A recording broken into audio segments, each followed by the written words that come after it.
Hello everyone, welcome to Magnet Brains, जहां आपको 100% free of cost education provide की जाती है।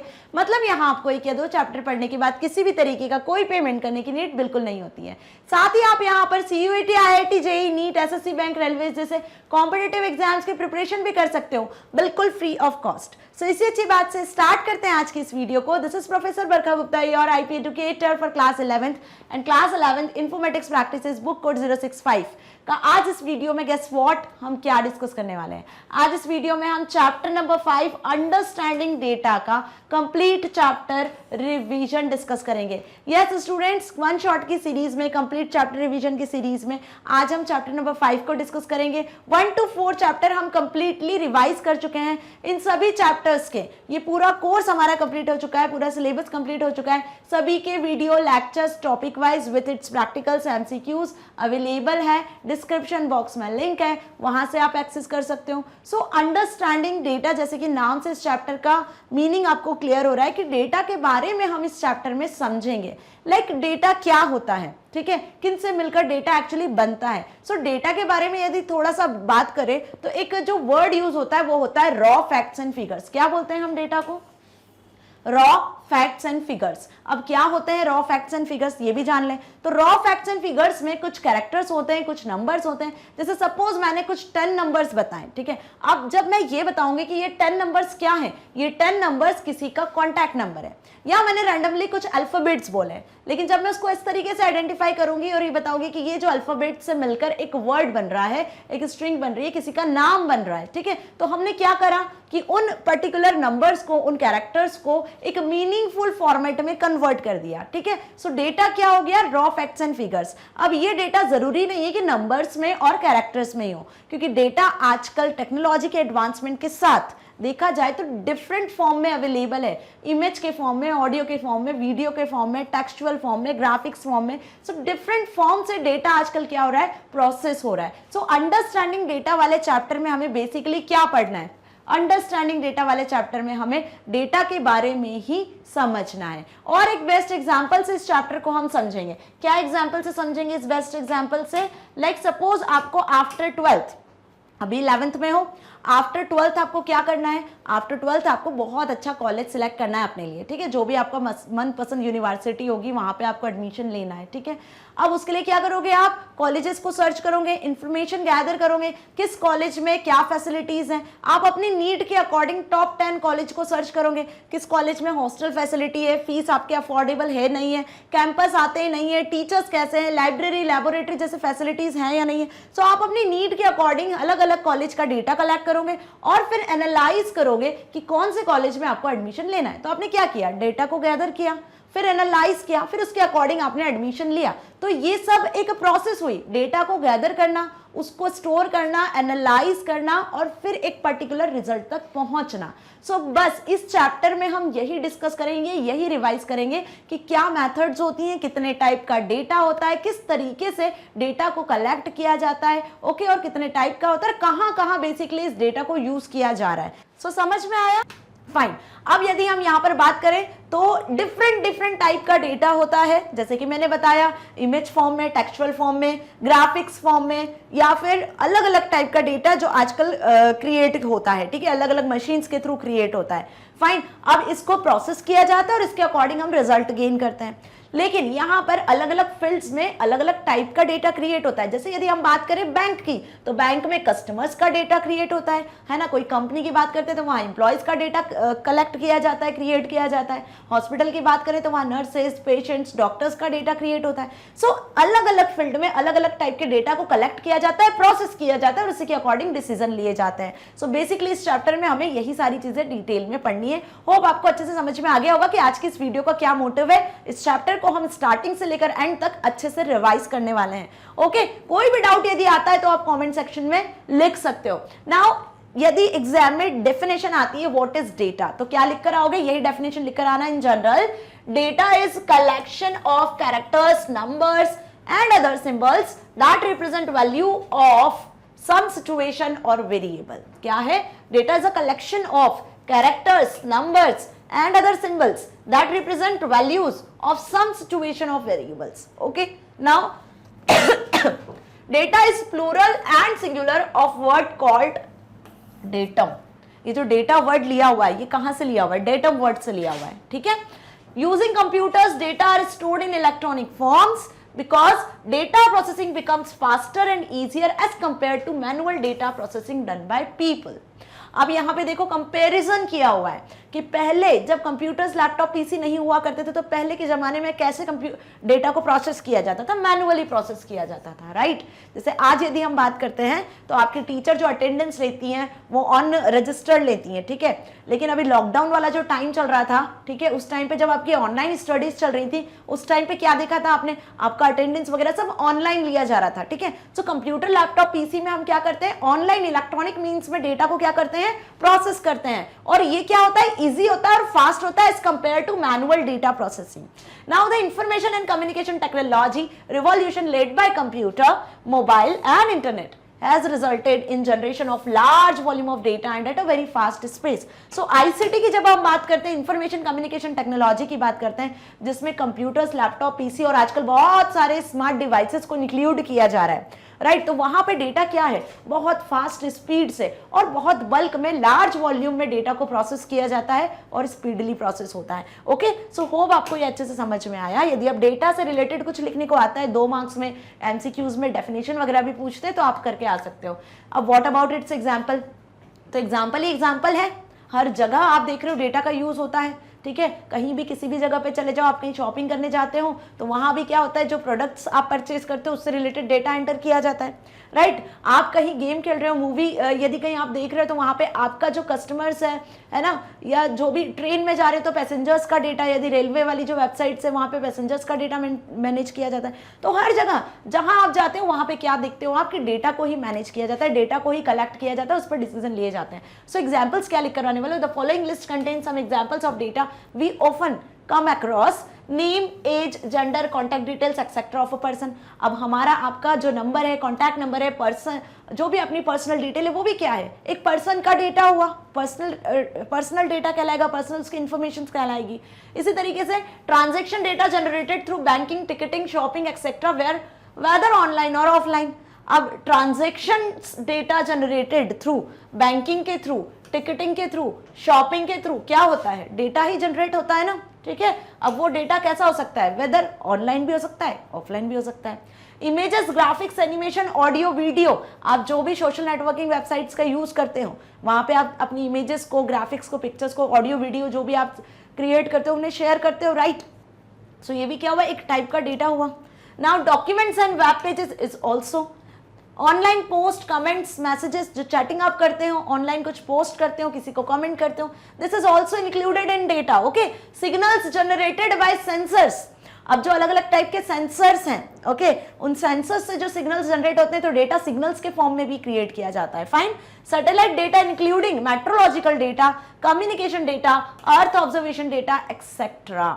सो सैटेलाइट से भी जो आप बात कर सकते हो, सैटेलाइट से जो भी मेट्रोलॉजिकल डेटा आता है जिसके थ्रू आपस में डिवाइसेस कम्युनिकेट कर पा रहे हैं, सो वो भी डेटा के अंदर ही इंक्लूड किया जाता है। So this all are the examples of data. अब इसके अलावा भी आप बहुत सारे एग्जांपल्स लिख सकते हो। देखो ये तो लिमिटेड कुछ लिखे हुए हैं, है ना, क्योंकि एवरी फील्ड, हर फील्ड में डेटा को यूज किया जाता है, कलेक्ट किया जाता है। यदि हम बात करें गवर्नमेंट की तो गवर्नमेंट भी क्या करती है? हर एक पर्सन के डेटा को कलेक्ट करती है। पॉपुलेशन को यदि पूरी ओवरऑल कैलकुलेट करना है तो उसको हर एक पर्सन का डेटा कैलकुलेट करना पड़ेगा कि नहीं, है ना, कि भाई हर घर में कितने पर्सन हैं, सो उनका डेटा कलेक्ट करवाना पड़ेगा, तभी तो वो ओवरऑल पॉपुलेशन कैलकुलेट कर पाएंगे, जिस प्रोसेस को हम सेंसस कहते हैं। सो हर फील्ड में डेटा कलेक्ट होता है, बट डेटा होता क्या है? रॉ फैक्ट्स एंड फिगर्स होते हैं जिनसे मिलकर एक मीनिंगफुल इंफॉर्मेशन बनती है। उस इंफॉर्मेशन के बिहाफ को पर आपको रिजल्ट प्रोवाइड करते हो, आप एक डिसीजन तक पहुंचते हो। ये बेसिक फंडा है इस चैप्टर का जो आपको याद करना है।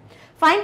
सो following are some scenarios where data are also stored and analyzed for making decisions। देखो वही लाइन जो मैंने अभी बोली कि यहाँ पे कुछ सिनारियोज है, कुछ फील्ड्स के नाम लिखे हुए हैं जहां पर डेटा को स्टोर किया जाता है। स्टोर करने के साथ वहां पे एनालाइज भी किया जाता है डेटा को, और उसके अकॉर्डिंग स्टोर करने के साथ, एनालाइज करने के साथ कुछ डिसीजंस लिए जाते हैं उस डेटा पर।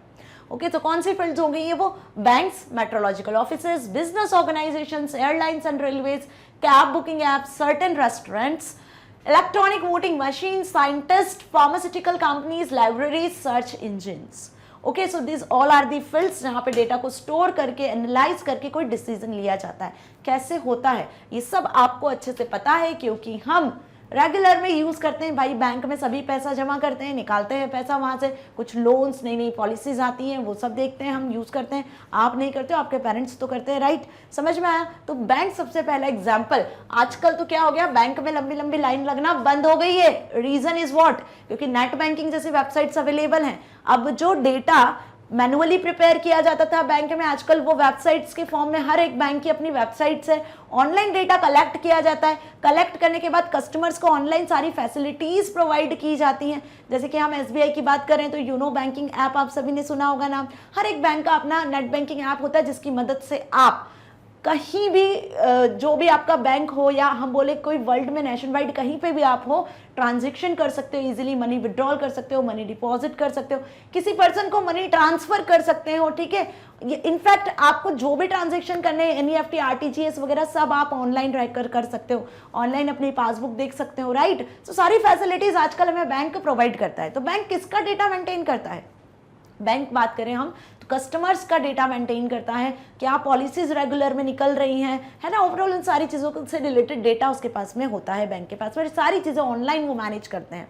Okay, so when one withdraws money from ATM, the bank needs to debit the withdrawn amount from the linked account, है ना? अब यदि कोई एटीएम से कोई मनी निकालता भी है, ठीक है, विड्रॉ भी करता है, तो बैंक का काम होता है कि पर्टिकुलर उस पर्सन के अकाउंट से मनी को डेबिट करना, ठीक है, लिंक्ड अकाउंट से, जिस अकाउंट से मनी एटीएम से विड्रॉन हुई है। So the bank needs to maintain data and update it as when required. Okay, now metrological offices की बात करें तो मेट्रोलॉजिकल ऑफिसेस में आपके क्या आ जाता है, यहाँ पे जो सैटेलाइट के थ्रू मॉनिटर किया जा रहा है हर एक चीज को, ठीक है, वो सारे ऑफिसेस आ जाते हैं, ठीक है? वो भी क्या करते हैं, एक तरीके से ऑनलाइन सैटेलाइट्स के थ्रू डेटा कलेक्ट करते हैं, फिर प्रोसेस करते हैं और उसके अकॉर्डिंग कुछ डिसीजन तक पहुंचते हैं ना। So meteorological offices continuously keep on monitoring satellite data for any upcoming cyclone और हैवी रेन, है ना? हमें कैसे पहले से पता चल जाता है, जैसे आपको गवर्नमेंट बता देती है, या फिर आपको न्यूज के थ्रू पता चल जाता है कि 2 दिन भारी बारिश होनी है भैया, ठीक है, 10 दिन तक बारिश के आसार है,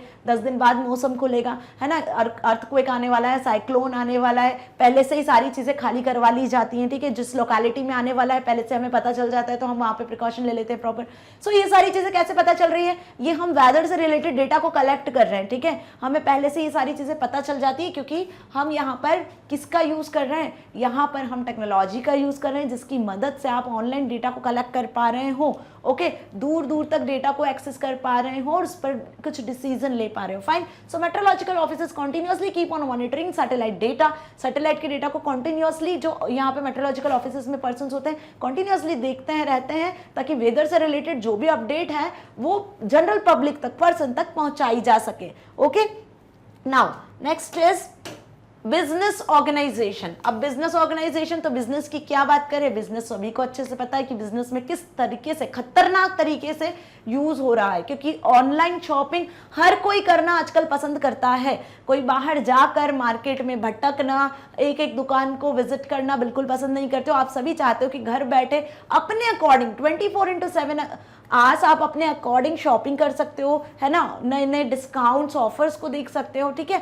सो बिजनेस ऑर्गेनाइजेशंस भी क्या कर रही हैं, बहुत अच्छे तरीके से ऑनलाइन डेटा को मैनेज कर रहे हैं। वहां पे वो अपने कंपनीज के एम्प्लॉयज का डेटा, प्रोडक्ट्स का डेटा, जो भी सर्विसेज वो प्रोवाइड कर रहे हैं, ओवरऑल सब चीजों को इजीली मैनेज कर पा रहे हैं, बल्क में स्टोर कर पा रहे हैं। इवन बिजनेस ऑर्गेनाइजेशन के लिए बहुत अच्छी बात होती है कि वो क्या कर सकते हैं, एनालाइज कर सकते हैं। कैसे? सपोज लास्ट 10 ईयर्स का यदि उन्हें देखना है कि क्या उनका पोजीशन रहा है, लास्ट 10 ईयर्स के डेटा के बेसिस पर वो इस ईयर का प्रॉफिट लॉस को अज्यूम कर सकते हैं, एनालाइज कर सकते हैं, राइट? क्यों? क्योंकि उन्होंने प्रीवियसली जो ईयर्स का डेटा है वो कहीं ना कहीं ऑनलाइन मैनेज किया हुआ है।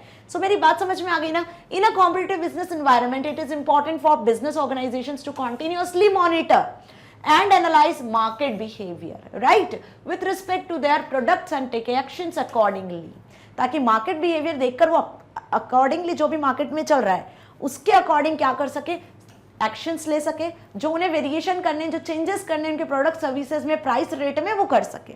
Fine, beside companies identify customer demands as well, feedbacks and make changes in their products and services accordingly.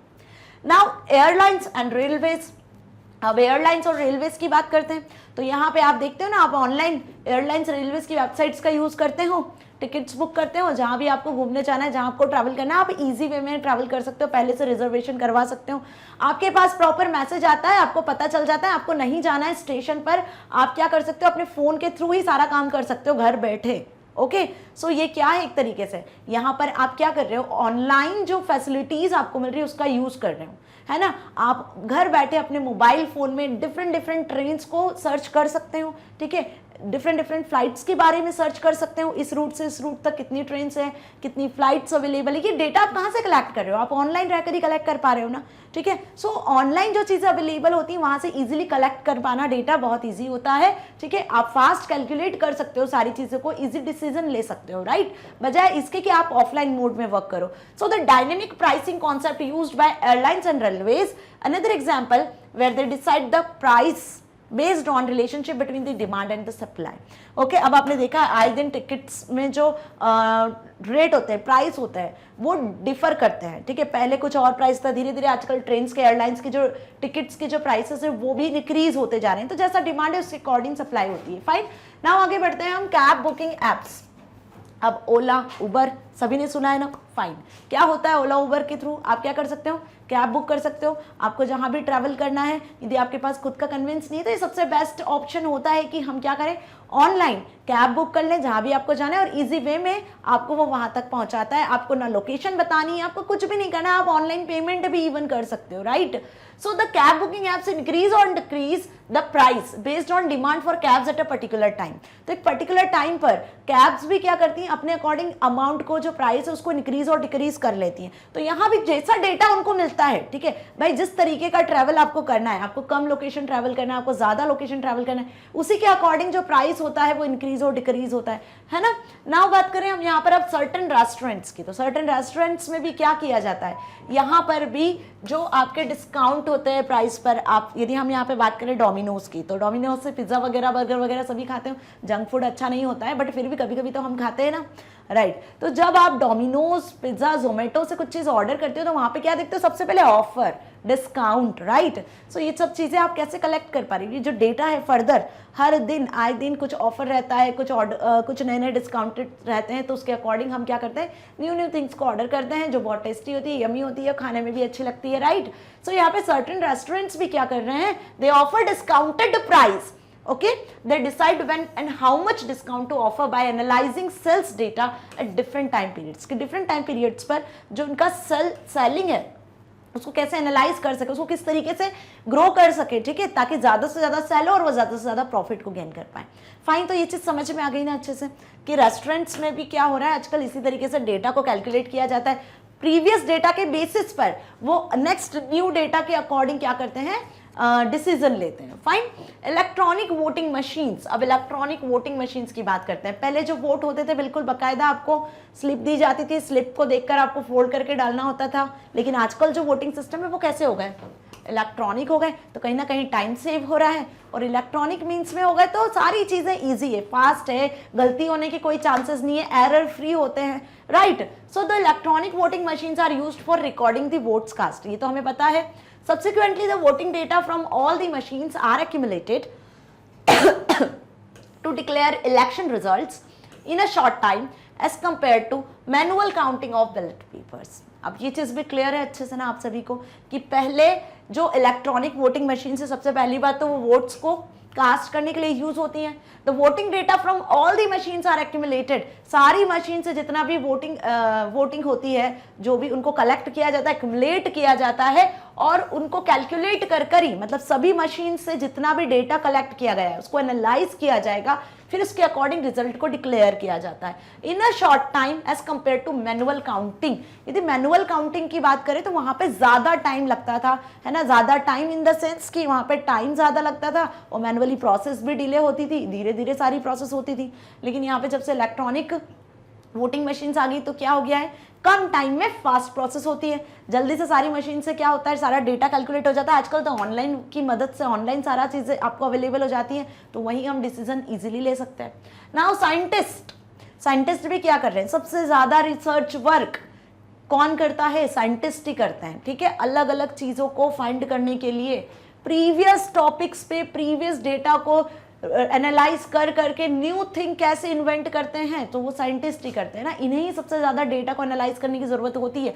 So scientist record data while doing experiments to calculate and compare result, तो scientist भी data का use करते हैं। Fine, now pharmaceutical companies, अब pharmaceutical companies भी record करती हैं data को while trying out a new medicine to see its effectiveness, यदि कोई नई मेडिसिन आती है वो मेडिसिन कैसी है, क्या उसकी पर्टिकुलर हम मेडिसिन को चेक करने के लिए, ठीक है, तो उसकी इफेक्टिवनेस को मेजर करने के लिए यहाँ पे आप अलग अलग तरीके की मेडिसिन को से रिलेटेड जो डेटा है, किस चीज़ से मिलकर बनी है, क्या ट्रीटमेंट के लिए, ये सारी चीज़ें कहीं ना कहीं रिकॉर्ड की जाती है ना। सो ये किसका काम होता है? फार्मास्यूटिकल कंपनीज का ही होता है। तो वो भी इस पर्टिकुलर चीज़ से रिलेटेड पूरा डेटा मेंटेन रखते हैं और एनालाइज करते हैं कि कौन सा मेडिसिन ज़्यादा बेटर है पर्टिकुलर इस ट्रीटमेंट के लिए, है ना, ये मार्केट में ज़्यादा सप्लाई हो रहा है। फाइन, ये चीज़ समझ में आ गई।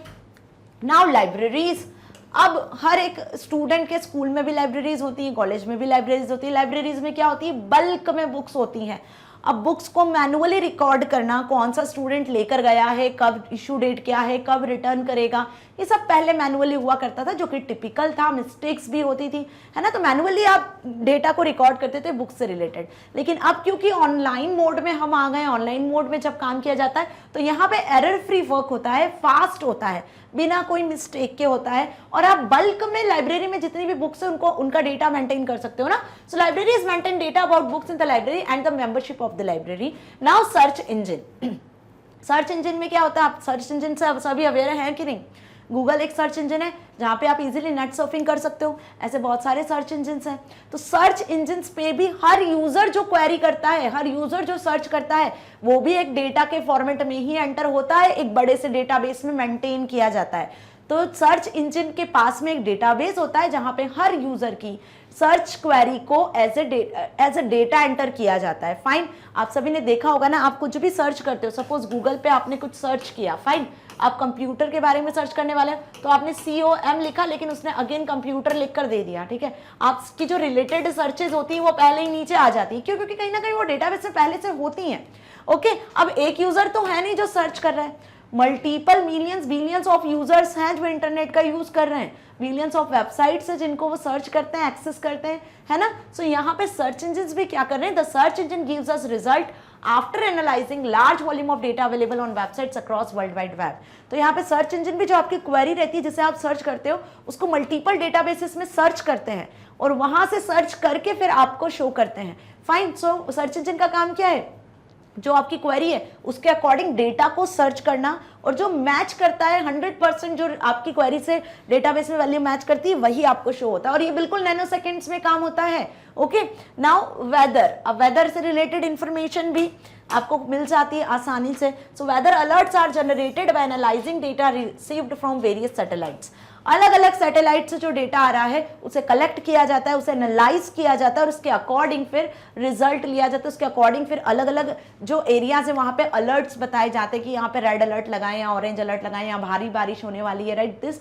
सो इस तरीके की जो इन्फॉर्मेशन है वो भी हमें कहाँ से मिल रही है? जब सैटेलाइट से डिफरेंट टाइप का डेटा को गैदर किया जा रहा है, ओके, डिफरेंट लोकेशन के अकॉर्डिंग। सो समझ में आ गया कुल मिलाकर कि हमने यहाँ पे क्या देखा? हमने डिफरेंट फील्ड्स के बारे में देखा, अलग अलग सिनारियो में किस तरीके से डेटा को कलेक्ट किया जा रहा है, उसको प्रोसेस किया जा रहा है, उस पर एनालाइज किया जा रहा है और एक डिसीजन तक पहुंच पा रहे हो आप।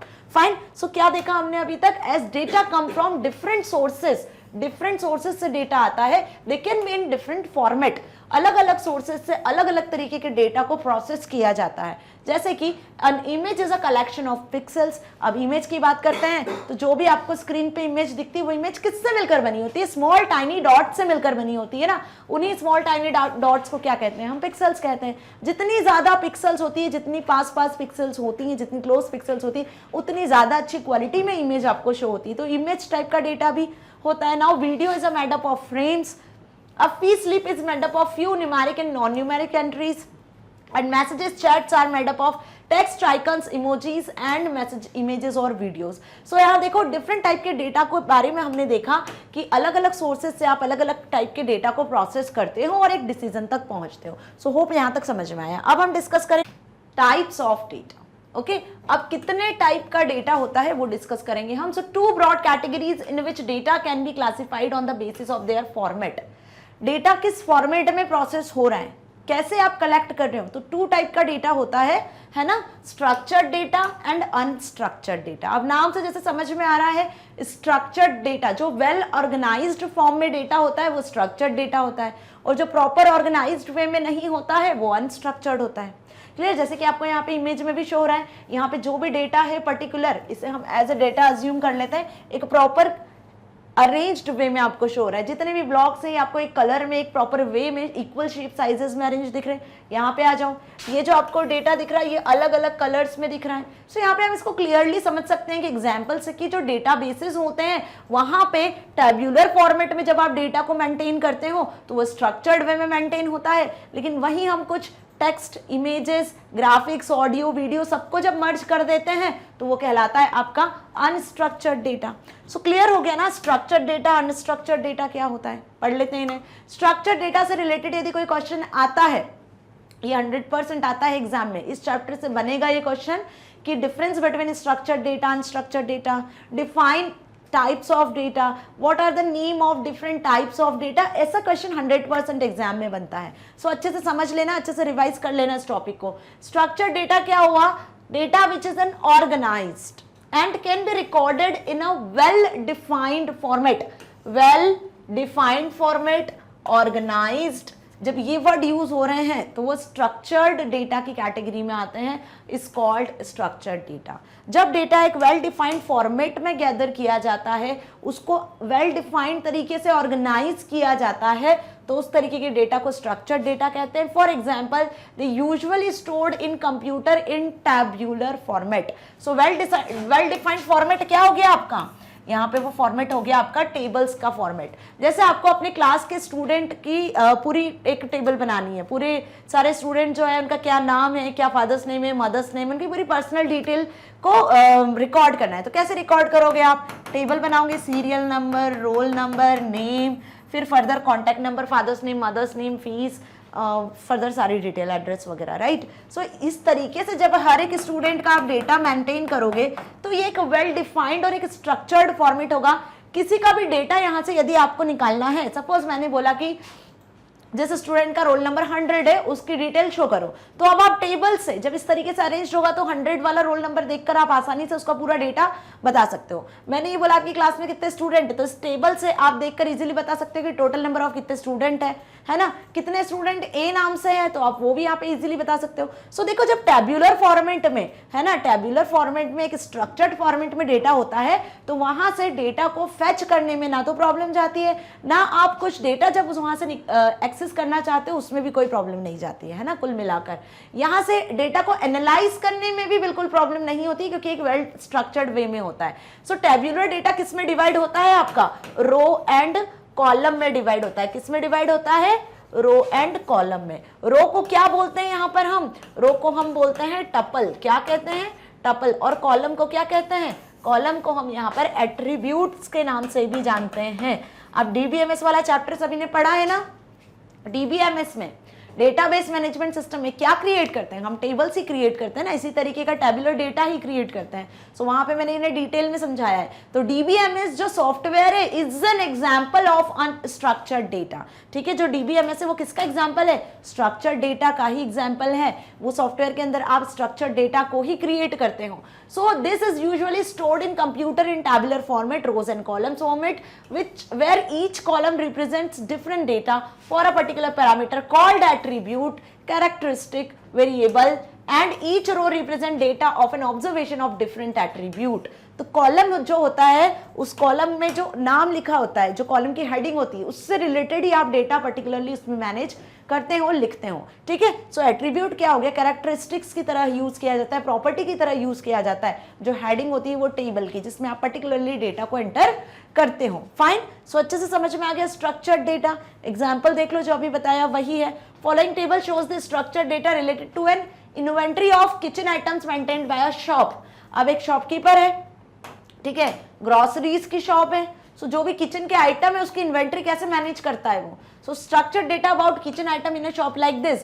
Model number ABC1, ABC2, ABC3, okay, जो भी किचन के आइटम्स हैं उनके मॉडल नंबर लिखे हुए हैं, product name, water bottle, melamine plates, dinner set, jug, unit price लिखी हुई है उनकी, डिस्काउंट लिखा हुआ है इतने परसेंटेज में, आइटम्स इन इन्वेंट्री। तो देखो यहाँ पर किसी शॉपकीपर ने किचन के आइटम्स को किस तरीके से एक टेबुलर फॉर्मेट में अरेंज किया हुआ है। अब इससे रिलेटेड यदि उसे किसी प्रोडक्ट की प्राइस को कैलकुलेट करना है, कितना डिस्काउंट है ये कैलकुलेट करना है, इस मॉडल के कितने प्रोडक्ट्स हैं, ठीक है, कितने आइटम्स अभी अवेलेबल हैं, कितने सेल हो गए हैं, कितने परचेस्ड हैं, ये सारी इंफॉर्मेशन वो यहां से इजी वे में कैलकुलेट कर सकता है। कब? जब इस तरीके से एक स्ट्रक्चर्ड वे में वो डेटा को मेंटेन करता है तब। ओके, सो बात समझ में आ गई कुल मिला के कि स्ट्रक्चर्ड डेटा का जो बेस्ट एग्जांपल मैंने बताया वो कौन सा सॉफ्टवेयर हुआ आपका, DBMS सॉफ्टवेयर, RDBMS सॉफ्टवेयर। जैसे कि हमने MySQL के बारे में देखा था, पढ़ा था, जहां पे आप टेबुलर डेटा में टेबल्स वगैरह क्रिएट करते हो, टेबुलर फॉर्म में डेटा को क्रिएट करते हो। सो वो एक स्ट्रक्चर्ड वे होता है जहां से आप इजीली डेटा को एनालाइज कर सकते हो, स्टोर कर सकते हो, बल्क में लार्ज अमाउंट में वहां पे डेटा आप स्टोर करके एनालाइज कर सकते हो और एक रिजल्ट तक पहुंच सकते हो, राइट। अब अनस्ट्रक्चर्ड डेटा क्या हुआ?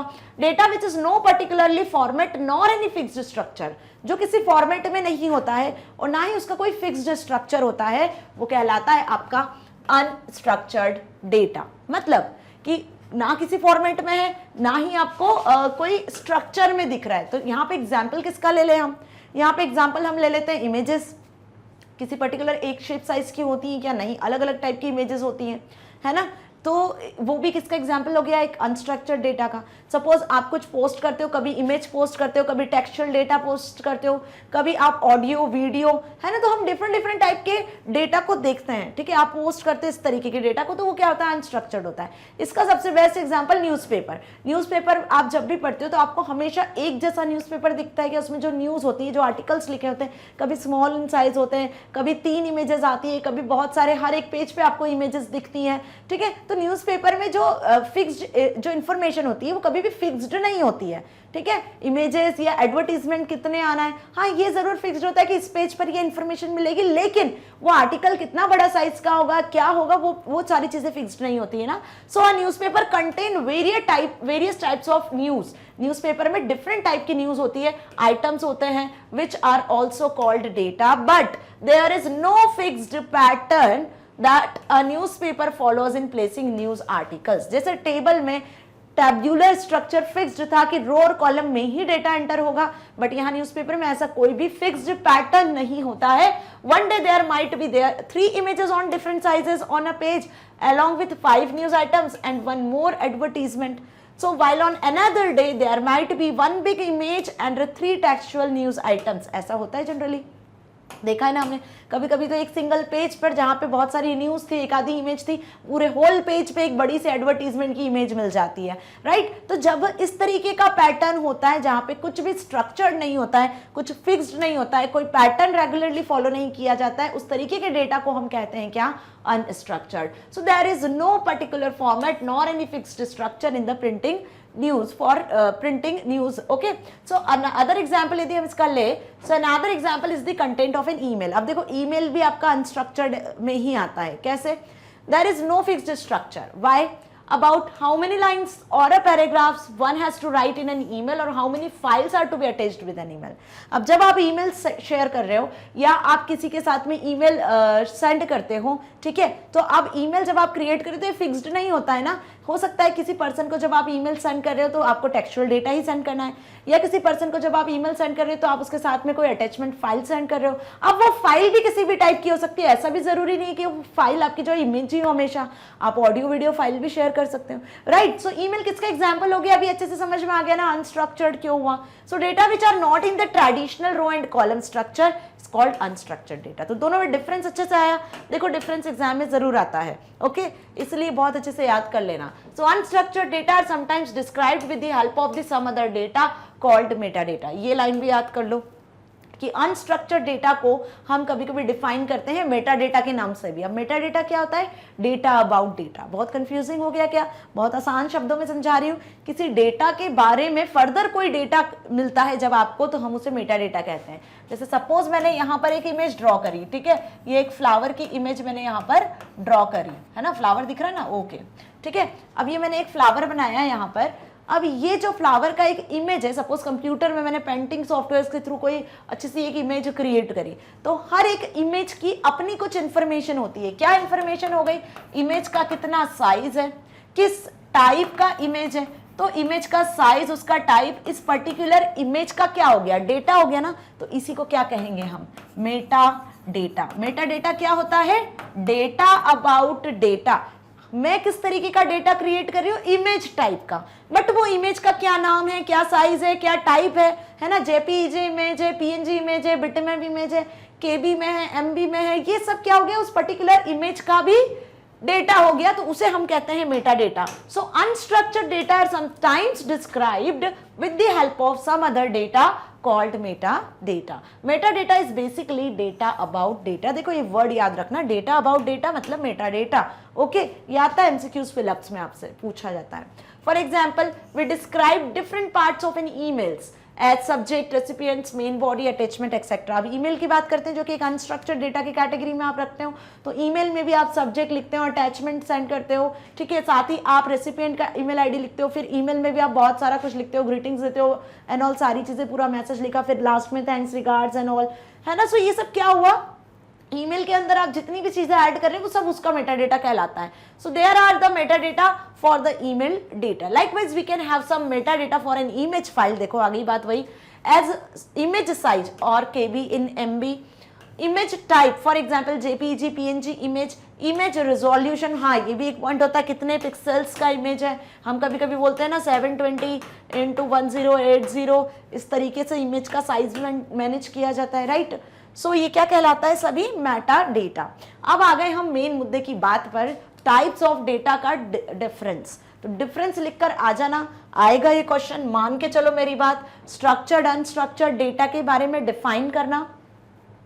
दूसरी बात, कैसे नेचर के होते हैं ये, यहाँ पे फिक्स्ड पैटर्न होता है, यहाँ अनफिक्स्ड पैटर्न होता है। दूसरी चीज, ये क्वांटिटेटिव होता है, इन्हें आप क्वांटिटेटिव नेचर से कैलकुलेट कर सकते हो, ये क्वालिटेटिव होता है, ठीक है। यहाँ पर रिलेशनल डेटाबेस सॉफ्टवेयर में डेटा को मैनेज किया जाता है, स्ट्रक्चर डेटा को रिलेशनल डेटाबेस सॉफ्टवेयर में, जैसे MySQL डेटाबेस के जितने SQL वगैरह सॉफ्टवेयर होते हैं आपके MS एक्सेस, वहाँ पे ये नॉन रिलेशनल डेटाबेस होते हैं, ठीक है, क्योंकि इसमें अलग अलग टाइप की फाइल्स होती हैं। क्लियर हुआ अच्छे से मेरी बात? सो वही सारे डिफरेंस यहाँ पे लिखे हुए हैं। Structure data stands for information that is highly organised, factual and to the point. Unstructured data doesn't have any predefined structure to it and comes in all its diversity of forms. Quantitative in nature, qualitative in nature. Relational databases इसके best example हो गए, data warehouse and all. Data lakhs non relational databases is an example of unstructured data. इसके अलावा भी आप यहाँ पर example भी लिखकर आ सकते हो, जो अभी एग्जाम्पल्स हमने डिस्कस किए. फाइन. सो 2 से 3 नंबर में डिफरेंस आपसे एग्जाम में पूछा जाएगा. अब आते हैं हम next topic, that is data collection. Okay, data collection क्या हुआ? जब आप डिफरेंट टाइप का, कितने टाइप का डेटा हुआ ये देख लिया, कहाँ कहाँ किन किन फील्ड से आप डेटा को कलेक्ट कर रहे हो, वही बेसिकली अब यहाँ पढ़ेंगे हम. डेटा कलेक्शन होता क्या है? सो डेटा कलेक्शन बेसिकली जब आप डेटा को कलेक्ट करते हो उस प्रोसेस को डेटा कलेक्शन बोलते हो. क्यों कलेक्ट करते हो डेटा को? प्रोसेसिंग के लिए, ताकि प्रोसेस हो और फिर आपको रिजल्ट मिले, right. So for processing data we need to collect और गैदर डेटा फर्स्ट. सबसे पहले आपके पास में डेटा तो होना चाहिए, तभी तो आप उसको प्रोसेस करवा पाओगे. अब कंप्यूटर में यदि आपको कोई रिजल्ट चाहिए, आपको कुछ कैलकुलेशन करवाना है, तो आपको नंबर एंटर करना पड़ेंगे ना. पहले आपको डेटा को इनपुट करना पड़ेगा, तभी इसमें प्रोसेसिंग होगी, फिर आपको रिजल्ट मिलेगा. तो बिल्कुल उसी तरीके से यहाँ पर we can store the data in file और a database for later use. यदि आपको डेटा को स्टोर करके रखना है, बाद में यूज करना है, तो पहले आपको डेटा को कलेक्ट करना पड़ता है. सो data collection here means identifying already available data और कलेक्टिंग फ्रॉम एप्रोप्रिएट रिसोर्सेज. अब अलग अलग रिसोर्सेज का यूज करके हम जो ऑलरेडी अवेलेबल डेटा है वहीं से डेटा को कलेक्ट करते हैं. Suppose there are 3 different scenarios where sales data in grocery store are available. Okay, so sales data are available with the shopkeeper in diary or a register. In this case, we should enter the data in a digital format like in spreadsheet. अब यदि हम यहाँ पर बात करें एक shopkeeper की, जो कि क्या करता है, जिसकी शॉप ग्रॉसरी की स्टोर है, ठीक है, ग्रॉसरी की शॉप है, सो वो अपना जो भी डेटा होता है उसकी शॉप में जितने भी प्रोडक्ट्स हैं, जो भी सामान है, उसकी एक लिस्ट बनाता है। मैनुअली वो क्या करता है, डायरी में, रजिस्टर में रिकॉर्ड करता है। सो कहीं ना कहीं वो ट्रेडिशनल मेथड को यूज कर रहा है, डेटा को कलेक्ट कर रहा है, हर एक चीज के बारे में इंफॉर्मेशन रिकॉर्ड करके रख रहा है। लेकिन वहीं यदि हम बात करें इलेक्ट्रॉनिक मीन्स की, तो इलेक्ट्रॉनिक मीन्स में यदि हम बात करें तो यहाँ पर वो डेटा को कैसे रिकॉर्ड करके रख सकता है, किस तरीके से डेटा को कलेक्ट करेगा, वो स्प्रेडशीट सॉफ्टवेयर का यूज करेगा, मतलब एक्सेल की बात कर रहे हैं हम, जहाँ पे टेबुलर फॉर्मेट में डेटा को मेंटेन किया जाता है। डेटाबेस सॉफ्टवेयर की भी मदद से वो ये काम कर सकता है, लाइक हम बात कर सकते हैं यहाँ पे MySQL की सॉफ्टवेयर की भी। Okay, so data are continuously being generated at different sources. अलग अलग सोर्सेज में आपने देखा है कि डेटा कॉन्टिन्यूअसली क्रिएट होता है, कॉन्टिन्यूअसली जनरेट होता है। Our interaction with digital medium are continuously generating huge volumes of data. ठीक है, कैसे? आप डेली कुछ ना कुछ पोस्ट कर रहे हो, सपोज आप इंस्टाग्राम का यूज कर रहे हो, फेसबुक का यूज कर रहे हो, ट्विटर का यूज कर रहे हो, तो आप डेली कुछ ना कुछ पोस्ट करते हो। आजकल तो रील्स बहुत बनाते हैं, डेली नई रील्स आपको मिलती है। जैसे ही आप इंस्टा खोलते हो, रील्स पे जाते हो, तो आपको लाइन से बहुत सारी अलग अलग तरीके की रील्स मिलती है। तो ये क्या है, ये ह्यूज वॉल्यूम में डेटा क्रिएट हो रहा है। ओके, सो यहाँ पे क्या लाइन लिखी हुई है, data are continuously being generated. Hospital में रोज नए पेशेंट्स आते हैं तो पेशेंट का डेटा जनरेट होता है। अगर कोई सिमिलर पेशेंट्स भी होते हैं तो उनके ट्रीटमेंट के लिए, फर्दर चेकअप के लिए आते हैं, तो नई तरीके का डेटा मेंटेन किया जाता है, नई रिपोर्ट जनरेट की जाती है। इसी तरीके से शॉपकीपर के पास में शॉपिंग के लिए जब कोई कस्टमर जाता है तो नए नए कस्टमर्स आते हैं, रेगुलरली आते हैं, तो रेगुलरली डेटा क्या हो रहा है, कॉन्टिन्यूअसली जनरेट हो रहा है ना। सो वही लाइन यहाँ पे लिखी हुई है। For example, hospitals are collecting data about patients for improving the services. Hospital में डेटा कलेक्ट किया जाता है ताकि वो सर्विसेज को इंप्रूव कर सकें। पहले से अभी के डेटा को, अभी की सर्विसेज को, पहले क्या सर्विसेज दे रहे थे, अभी क्या सर्विसेज, उनमें क्या चेंजेस होने चाहिए, किस तरीके से और आगे इंप्रूव किया जा सके, उसमें चेंजेस कर सकें। ठीक है, shopping malls are collecting data about the items being purchased by the people, कि लोगों ने क्या क्या आइटम परचेज की, किसने कितने अमाउंट की परचेसिंग की। अब परचेसिंग से पता चल जाता है कि कितना फिनिश हो चुका है, क्या नया स्टॉक बुलवाना है ना। सो शॉपिंग मॉल्स में भी क्या किया जाता है, डेटा को कलेक्ट किया जाता है। Now on analysing such data, suppose it appears that bedsheets and groceries are frequently bought together. Okay, hence the shop owner may decide to display bed sheets near the grocery section in the mall to increase the sales. ये चीज भी हो सकती है ना। सो क्या बता रहे हैं हम यहाँ पर, कि यही चीज कहना चाह रहे हैं डेटा कलेक्शन वाले टॉपिक से, कि यदि आपको कोई डिसीजन लेना है, आपको एनालाइज करना है, तो उसके लिए आपको सबसे पहले डेटा को गैदर करना पड़ेगा, डेटा को कलेक्ट करना पड़ेगा। और अलग अलग फील्ड में डेली डेटा प्रोड्यूस हो रहा है, जिसको कलेक्ट किया जाता है, एनालाइज किया जाता है, और फिर उसके अकॉर्डिंग डिसीजन लिया जाता है। तो नेक्स्ट हम देखेंगे अब यहाँ पर डेटा स्टोरेज। जब आपने एक बार डेटा को कलेक्ट कर लिया है ना, कलेक्ट करने के बाद में आपने उसमें कुछ एनालाइज किया, भाई 10 साल की सेल्स हमने निकाल ली कि इतनी इतनी सेल्स हुई है। ओके, सो किसी कंपनी ने, किसी ऑर्गेनाइजेशन ने 10 इयर्स की सेल्स निकाली और ये एनालाइज किया कि 10 इयर्स से उसका जो बिजनेस है वो ग्रो ही कर रहा है। फाइन, सो यहाँ पे क्या कर रहा है, वो इस पर्टिकुलर डेटा को कहीं ना कहीं स्टोर करके रखेगा, क्योंकि आने वाले नेक्स्ट 10 इयर्स में फिर वो एनालाइज करेगा अपने सेल्स को, अपने प्रॉफिट को, लॉस को, तो क्या होना चाहिए उसके पास में, ये कहीं ना कहीं स्टोर होना चाहिए ना। तो नेक्स्ट आता है डेटा स्टोरेज, राइट। तो जितना इंपॉर्टेंट डेटा कलेक्शन है उतना ही इंपॉर्टेंट डेटा स्टोरेज भी है। So once we gather data and process them to get results, we may not then simply discard the data, हम उसे डिस्कार्ड नहीं कर देते हैं। ओके, हाँ, जो काम का डेटा नहीं है उसे हम डिलीट कर देते हैं, लेकिन जो काम की चीज होती है, जो फ्यूचर में हमें यूज होने वाली है, उसको तो हम सेव करके रखते हैं ना। So rather we would like to store them for future use as well. Data storage is the process of storing data on storage devices so that data can be retrieved later. अब कहाँ store करते हो आप data को, यदि online बात करें हम तो ऑनलाइन भी स्टोर अवेलेबल है। आप क्लाउड कंप्यूटिंग का यूज करके डेटा को स्टोर कर सकते हैं, वहां पे आपको ड्राइव्स मिलती है, डिवाइसेस मिलते हैं जहां पे आपका डेटा स्टोर किया जाता है। अदर देन आप CD drive, hard drives, pen drives, USB drives में भी डेटा को स्टोर करके रखते हो। So nowadays large volume of data are being generated at a very high rate. As a result data storage has become a challenging task. आप देख रहे हो ना, जैसे मैंने बताया अभी आपको कि रोज एक नए तरीके से डेटा को डेवलप किया जाता है, ह्यूज वॉल्यूम में डेटा क्रिएट हो रहा है, ठीक है। आप इंस्टा का यूज करते हो, स्नैपचैट का यूज करते हो, फेसबुक का यूज करते हो, या फिर हम कोई ईमेल देख लें, तो ऑनलाइन जितनी भी एप्लीकेशंस हैं, आप नेट सर्फिंग कर रहे हो, किसी वेबसाइट को एक्सेस कर रहे हो, कोई फॉर्म फिल कर रहे हो, हर तरीके से डेटा क्रिएट होता है, हर तरीके से, अलग अलग तरीके का। तो जितनी लार्ज वे में, ह्यूज वे में डेटा क्रिएट किया जा रहा है, तो उसको मैनेज करना, उसको स्टोर करना उतना ही बड़ा चैलेंजिंग टास्क है। So however the decrease in the cost of digital storage devices has helped in simplifying the task.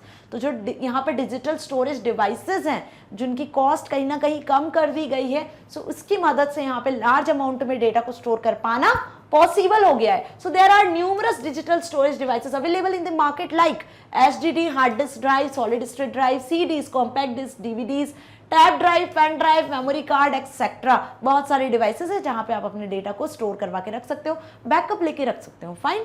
So we store data like images, documents, audio video files etcetera as files in our computers. अब देखो, आप अलग अलग तरीके से files create करते हो और अपने सिस्टम में स्टोर करके रखते हो, हार्ड ड्राइव, पेन ड्राइव वगैरह में स्टोर करके रखते हो। सो यहाँ पे देखो, जब पहले के सिस्टम की हम बात करें तो फाइल सिस्टम हुआ करता था जहाँ पे डेटा को स्टोर करके रखते थे, ठीक है। तो फाइल सिस्टम के कुछ डिसएडवांटेजेस थे कि फाइल सिस्टम में आपको लिमिटेड डेटा स्टोर करके रखना है, फाइल ज़्यादा कंपैटिबल भी नहीं होती थी, ठीक है। अब यहाँ पे फाइल सिस्टम में डुप्लीकेशन के चांसेस भी होते थे कि डेटा को आप डुप्लीकेट स्टोर करवा सकते हो, लेकिन इस तरीके के जो repetition, duplication, limited amount of data को स्टोर करना, इस पर्टिकुलर प्रॉब्लम को ओवरकम किया गया किसके थ्रू?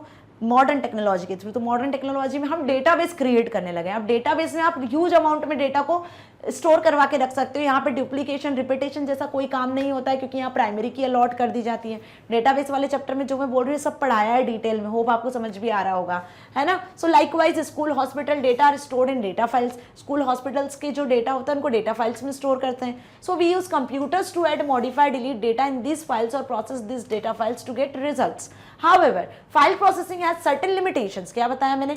फाइल प्रोसेसिंग के कुछ लिमिटेशंस होते हैं, जो लिमिटेशंस मैंने अभी बताए, which can be overcome through database management systems. Okay, so यहाँ पे जब आप डेटा को फाइल में स्टोर करते हो, डेटाबेस में, टेबल्स में स्टोर करते हो, तो वहां से आपको डेटा को फैच कर पाना, मॉडिफाई कर पाना, डिलीट कर पाना बहुत इजी हो जाता है, ठीक है, अदर देन मैनुअल वर्क। यदि मैनुअल वर्क पे जाते हैं हम, तो आपको रजिस्टर्स में डेटा मेंटेन करना होता है, तो सर्चिंग में टाइम लग जाता है, कुछ गलत हो गया तो एरर आ सकती है, कुछ आपको नया डेटा मेंटेन करना है, प्रमोट करना है, तो वहां पे आपको फिर से पूरी एंट्रीज रिपीट करनी होती है ना। सो क्रिएशन में, डिलीशन में, सब में मैनुअल वर्क में टाइम लगता है। बट यदि हम कंप्यूटराइज्ड वे की बात करते हैं तो DBMS से बेस्ट कोई वे नहीं होता है टैबुलर डेटा को मेंटेन करने का, ओके, जहां पे आप स्ट्रक्चर्ड वे में डेटा को मेंटेन करते हो।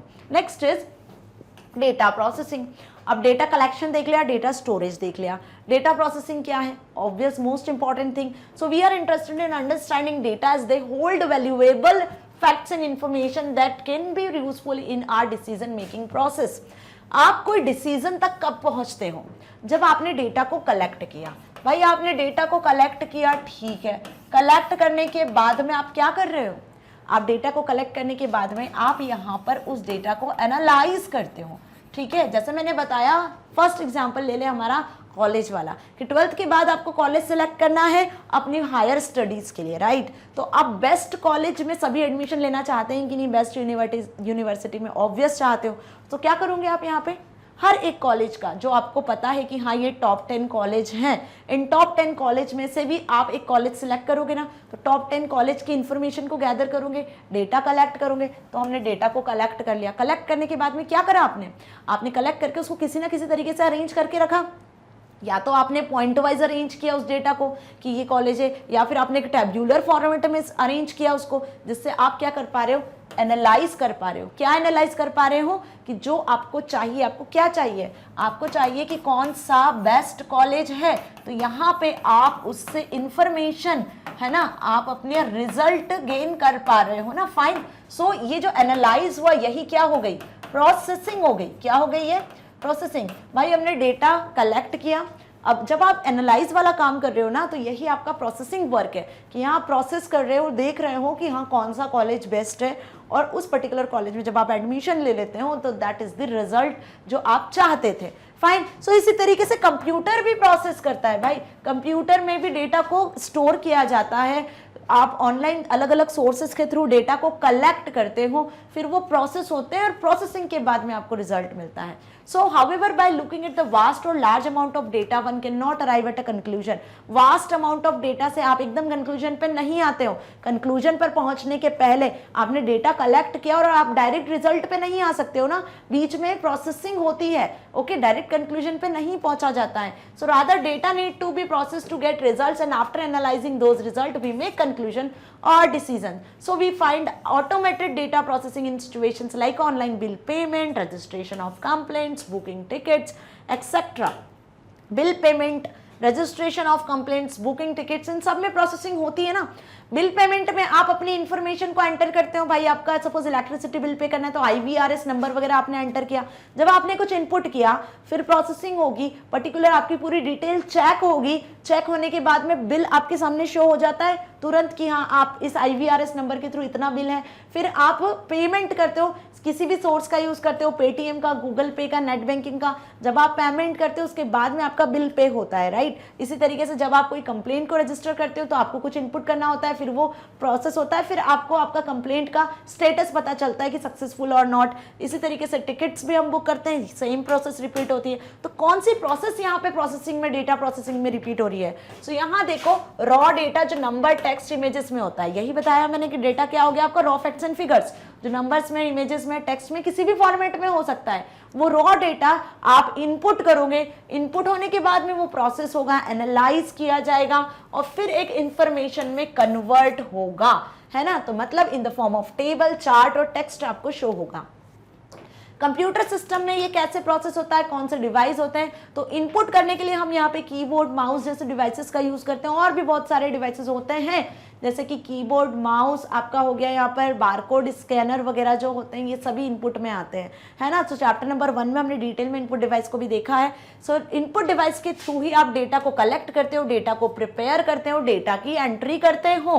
कीबोर्ड की मदद से हम डेटा की एंट्री करते हैं. प्रोसेसिंग में आपका CPU आ जाता है जो प्रोसेसिंग करता है जो डेटा आपने इनपुट किया है. स्टोर करना, रिट्राइव करना, क्लासीफाई करना, डेटा को अपडेट करना, ये सब प्रोसेसिंग के अंदर इंक्लूड होता है.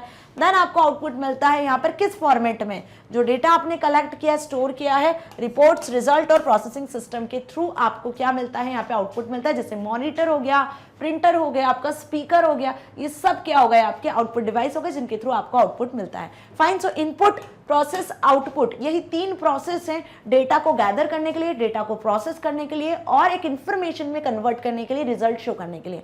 यहां तक हमें अच्छे से समझ में आया. अब हम डिस्कस करने वाले हैं कुछ टेक्निक्स जिनकी मदद से आप डेटा को गैदर करते हो, प्रोसेस करते हो. सो स्टैटिस्टिकल टेक्निक्स के बारे में अब हम डिस्कस करने वाले हैं. स्टैटिस्टिकल क्या हुआ? 10th में आप सभी ने मैथ्स में स्टैटिस्टिक्स वाला लास्ट चैप्टर पढ़ा होगा, याद है कि नहीं याद है? चलो नहीं भी याद है तो 11th में जिनका मैथ्स है उनके पास भी अभी चैप्टर होगा स्टैटिस्टिक्स का एक, है ना. वेल, स्टैटिस्टिक्स के बारे में सभी बहुत अच्छे से जानते हैं, जिसमें आपने मीन, मॉड, मीडियन के बारे में पढ़ा होगा. फाइन. वहाँ पे क्या होता है, बेसिकली हम कुछ न्यूमेरिक डेटा को कलेक्ट करते हैं और उस न्यूमेरिक डेटा को कलेक्ट करने के बाद में उसको प्रोसेस करके एक रिजल्ट तक पहुँचते हैं. ठीक है. जैसे सपोज इसका एक बेस्ट एग्जाम्पल बताऊँ मैं स्टैटिस्टिक्स टेक्निक का, तो आप सभी ने 9th 10th अच्छे नंबरों से पास की. ठीक है. कितने सब्जेक्ट है आपके 9th 10th में? भाई 6-7 सब्जेक्ट है. ठीक है. 6-7 सब्जेक्ट्स में आप पास हो गए, बहुत अच्छे मार्क्स आ गए. अब इसका एवरेज बताओ कि कितने परसेंटेज बने आपके मार्क्स हर एक सब्जेक्ट को मिलाकर. तो क्या बताओगे आप कि भाई हिंदी में आपके मार्क्स आए सपोज 90, इंग्लिश में आपके मार्क्स आए 60, है ना. मैथ्स में आपके मार्क्स आए, मैथ्स में बहुत अच्छे हो तो चलो 95 मार्क्स आ गए. ठीक है. इसी तरीके से साइंस की बात कर ले तो साइंस में आपके मार्क्स आए 75, हिंदी, इंग्लिश, मैथ, साइंस. और कौन सा सब्जेक्ट होता है? SST में आपके मार्क्स आ गए 80. ऐसे 5 सब्जेक्ट हमने ले लिए. अब इन 5 सब्जेक्ट का आपने क्या कर लिया, टोटल कर लिया. टोटल करने के बाद 500 से डिवाइड कर दिया, जो भी टोटल आएगा. तो डिवाइड करने के बाद में आपको क्या मिलेगा, यहाँ पर एवरेज या परसेंटेज मिल जाएगा.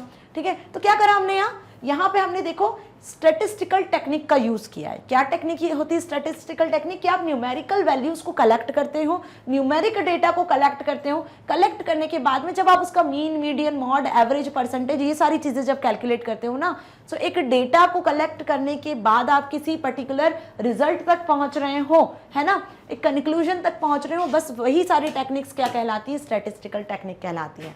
ठीक है. तो बेसिकली जो स्टैटिस्टिकल टेक्निक्स में हम देखेंगे यहाँ पर, जो कि न्यूमेरिकल डेटा डेटा पर ही कैलकुलेट की जाती हैं। डेटा प्रोसेसिंग टूल होता है बेसिकली एक ही है। ओके, सो इसमें हम क्या देखेंगे, इसमें हम डिफरेंट टाइप की टेक्निक्स देखेंगे। Okay, so given a set of data values we need to process them to get information. Okay, जब आपको बहुत सारे सेट ऑफ इन्फॉर्मेशन मिलती है तो हमें उसे प्रोसेस करना होता है और उसके बाद में हमें रिजल्ट मिलता है। तो कंप्यूटर क्या करता है, ये कंप्यूटर सिस्टम यही तो करता है। आप उसमें सेट ऑफ वैल्यूज को इनपुट करते हो, सीपीयू प्रोसेस करता है, प्रोसेसर जो होता है उसके अकॉर्डिंग आपको इन्फॉर्मेशन मिलती है, right. So there are various techniques which help us to have preliminary understanding about the data.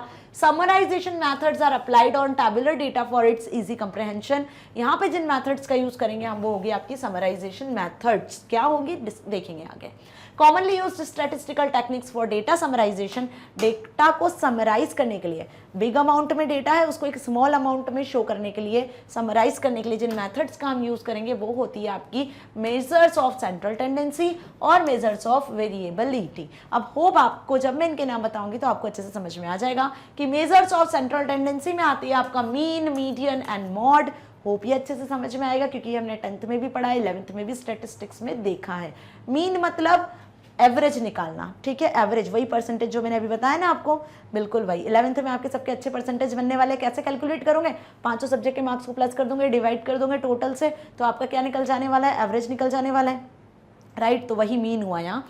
Median, median क्या कहलाता है, मिड वैल्यू फाइंड आउट करना। आपके पास में 10 नंबर्स का सेट है, 10 में से मिड वैल्यू निकालना है आपको, तो मीडियन कैलकुलेट करते हैं। मॉड, सपोज आपके 5 सब्जेक्ट है, 5 सब्जेक्ट में से आपको 3 सब्जेक्ट में एक जैसे मार्क्स आ गए, 90 90 90, तो क्या हो गया, सबसे ज्यादा मार्क्स किस में आए हैं वो एक अलग चीज है, लेकिन सेम नंबर्स कितनी बार रिपीट हुए हैं, सिमिलर मार्क्स कितने सब्जेक्ट में आए हैं, सो हायर फ्रीक्वेंसी मॉड कहलाती है। ये चीज समझ में आ गया अच्छे से, fine. So mean, median, mod क्या कहलाता है आपका, किस कैटेगरी में आता है, स्टैटिस्टिकल टेक्निक में, मेजर्स ऑफ सेंट्रल टेंडेंसी में। मेजर्स ऑफ वेरिएबिलिटी में आता है आपका, वेरिएबिलिटी का मतलब चेंजेस, समझ में आ रहा है ना। मेजर्स ऑफ वेरिएबिलिटी में हम बात कर रहे हैं रेंज की, तो रेंज मतलब हायर में से सबसे लोअर वैल्यू को माइनस कर देते हो तो जो डिफरेंस निकलता है वही डिफरेंस रेंज कहलाता है। जैसे आपके सबसे ज्यादा मार्क्स आ गए सपोज मैथ में और सबसे कम मार्क्स आए सपोज आपके हिंदी में, है ना, तो मैथ में से हिंदी के मार्क्स को जब माइनस कर दोगे तो वो क्या निकल आएगा, रेंज निकल आएगी, ठीक है। इसी तरीके से स्टैंडर्ड डेविएशन होता है। स्टैंडर्ड डेविएशन मतलब कि इस मीन वैल्यू से बाकी जो सारे नंबर से आपके कितना डेविएट कर रहे हैं, कितने डिफरेंस पर है, वो कहलाता है आपका स्टैंडर्ड डेविएशन। तो कुल मिला के ये 5 स्टैटिस्टिकल टेक्निक्स है जो इस चैप्टर में आपको देखनी है, ठीक है, जो हम पढ़ भी चुके हैं, एग्जाम्पल के साथ डिस्कस कर चुके हैं। अब ये बेस्ड है आपके मैथमेटिक्स में, तो आप सोच रहे होंगे ये यहाँ क्यों दी हुई है, तो भाई कंप्यूटर में भी डेटा प्रोसेसिंग जब पढ़ते हो ना आप, डेटा प्रोसेसिंग आपने पाइथन में भी देखा होगा कि डेटा प्रोसेसिंग के लिए हमने क्या किया है, यहाँ पर मीन, मीडियन, मॉड तक कैलकुलेट किया, इनके लिए अपने बने बनाए फंक्शंस अवेलेबल है। तो कंप्यूटर सिस्टम में इनके फंक्शंस बने रहते हैं, आप जस्ट उन वैल्यूज को इनपुट करो, फंक्शन का यूज करो, आउटपुट आपको तुरंत मिल जाता है। ओके, मतलब कैलकुलेशन की आपको जरूरत नहीं होती है। सो कंप्यूटर में इन सारे डेटा प्रोसेसिंग टूल के लिए फंक्शंस, मेथड्स बने होते हैं। जैसे हम पाइथन की बात, तो पेंडास लाइब्रेरी के बारे में आपने सुना होगा, क्लास 12th में आप पेंडास लाइब्रेरी का प्रैक्टिकल भी देखोगे, जिसमें मीन, मीडियन, मॉड के ऑटोमेटिकली बने बनाए बिल्ट इन फंक्शंस होते हैं जिनको आप यूज कर लेते हो, उनमें कुछ वैल्यूज इनपुट करते हो और आउटपुट आपको तुरंत मिल जाता है, ठीक है। मतलब कोई एक्सटर्नल कैलकुलेशन करने की हमें जरूरत नहीं होती है। ओके, सो देख लेते हैं यहाँ पे मेजर्स ऑफ सेंट्रल टेंडेंसी को। A measure of central tendency is a single value that gives us some idea about the data. Data के बारे में कुछ आइडिया यदि आपको चाहिए होता है, सो एक सिंगल वैल्यू से रिलेटेड, तो यहाँ पे हम मेजर्स ऑफ सेंट्रल टेंडेंसी का यूज करते हैं। सो 3 most common measures of central tendency है, जिसका नाम है mean, median and mod. Instead of looking at each individual data values, we can calculate the mean, median and mode of the data to get an idea about average, middle value, frequency of occurrence of particular value respectively। जैसा कि मैंने बताया अभी आपको best example लेकर कि आपके 5 subjects के मार्क्स है, आपको उसका मीन निकलवाना है, मतलब एवरेज निकलवाना है, तो आप मीन का यूज करोगे, ठीक है। आपको ये पता करना है कि आपको एक जैसे मार्क्स कितने सब्जेक्ट में आए हैं, कितनी फ्रिक्वेंसी के अकॉर्डिंग, मतलब नंबर ऑफ फ्रीक्वेंसी क्या है, ठीक है, वो सब चीजें आपको कैलकुलेट करना है, तो आप मॉड का यूज करोगे। मिडिल वैल्यू फाइंड आउट करना है, ठीक है, तो हम मीडियन का यूज करेंगे। तो selection of measures of central tendency depends on the certain characteristics of data. अब ये डिपेंड करता है कि आपका जो डेटा है वो किस तरीके का है। ओके, नाउ अब हम इनको डिटेल में डिस्कस कर लें। तो मीन की बात करते हैं जहां पर, तो जैसे कि मैंने बताया अभी average, Clear? So mean is simply the average of numeric value of an attribute. Mean is also called average. Suppose there are data of on weight of 40 student in a class. Class में 40 students हैं, उनका wait आपको given दिया हुआ है, ठीक है, 40 students का वेट है, ऑब्वियस न्यूमेरिक वैल्यू है. So instead of looking at each of the data values, we can calculate the average of get an idea about the average weight of a student in that class. अब आपको ये बताना है कि हर एक student का wait देखो, आप कैलकुलेट करो. हम ये बता सकते हैं कि इस पूरी क्लास में से हर स्टूडेंट्स का एवरेज वेट क्या है. तो एवरेज वेट की जहां पर बात आती है, एवरेज कैलकुलेशन की जहां पर बात आती है, तो हम जिस सेंट्रल टेंडेंसी का यूज करते हैं एवरेज निकालने के लिए, मीन होता है. वो कैसे? Given n values x1, x2, x3 dash dash dash xn, means is computed as. यदि यहाँ पर हम बात करें मीन को कैसे कंप्यूटेट करोगे आप, तो मीन को कंप्यूट करने के लिए जो फॉर्मूला होगा, है ना, जो अभी हमने देखा, समेशन x अपॉन n होगा. ये मैथमेटिकल लैंग्वेज में है, so no need to learn this. Okay, यदि आप इतना भी याद कर लोगे ना, ये 3 पॉइंट्स भी तो सफिशिएंट है. ये मैथमेटिकल लैंग्वेज में आपको डेफिनेशन दी हुई है. क्या दी हुई है? गिवन n वैल्यूज, n मतलब 10, जैसे अभी बताया मैंने कि 40 स्टूडेंट्स के वेट, तो n की वैल्यू कितनी हो गई? 40 हो गई. x1, x2, x3 dash dash dash xn, है ना, तो x40 तक हर एक individual value x1, x2, x3. So mean is computed as, तो यहाँ पे आप मीन कैसे निकालोगे? समेशन xn, है ना, अपॉन कैपिटल N, पूरे n तक जितनी टर्म है सबका टोटल. कैसे टोटल करोगे आप? x1, x2, x3 dash dash dash, इसी तरीके से xn and number of terms. तो ये क्या हो गया आपका? एक मैथमेटिकल टर्म, एक मैथमेटिकल वे में हमने यहाँ पर मीन को डिफाइन किया है, फाइन एवरेज को डिफाइन किया. अब इनके टोटल को आप समेशन से भी डिफाइन कर सकते हो, ये समेशन का साइन होता है. ओके, सो एग्जाम्पल से समझ लो तो अच्छे से समझ में आ जाएगा. Assume that height of students of 40 students in a class are as follow. अब यहाँ पे इन्होंने अज्यूम कर लिया कि 40 स्टूडेंट्स नहीं, यहाँ पे 9 स्टूडेंट्स लेनी है इन्होंने. 9 स्टूडेंट्स की हाइट सेंटीमीटर्स में है ये, ठीक है. तो एवरेज हाइट आपको निकालनी है, तो सभी 9 स्टूडेंट्स की हाइट को आपने प्लस किया और डिवाइड कर दिया किससे? 9 से. सो प्लस किया तो कितना आया? टोटल 9, 12 डिवाइड कर दिया 9 से, तो 101.33.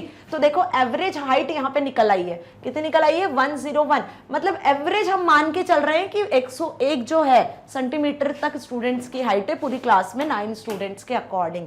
फाइन, मेरी बात समझ में आ गई अच्छे से? मीन कैसे निकाला? ओके, नाउ अब देखते हैं हम नेक्स्ट. इसके बाद मीडियन. मीडियन जैसे नाम से समझ में आ रहा है, मीडियन यानी मिडिल वैल्यू. यदि मिडिल वैल्यू फाइंड आउट करवानी है तो हम मीडियन का यूज करते हैं. It is also computed for single attribute और a value at a time.